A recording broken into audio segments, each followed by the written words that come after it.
ఉగ్రతను ఎవరు ఆపలేరు. అదే బైబిల్ గ్రంథంలో రాయబడి ఉంది.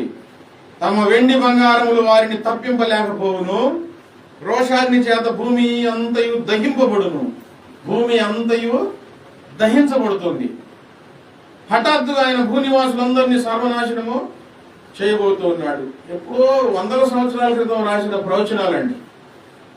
ఒక రోజు రాబోతుంది దేవుని ఉగ్రత దినం.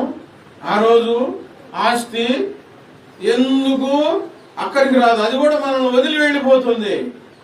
ఒంటరిగా నిలవబడతాం. ఆస్తి పనికి రాదు.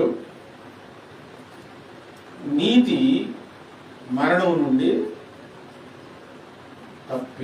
రక్షిస్తుంది. దేవుని ఉగ్రత దినం ఒకటి ఉంది. దేవుని ఉగ్రత దినం రోజున మనం సంపాదించుకోవాల్సి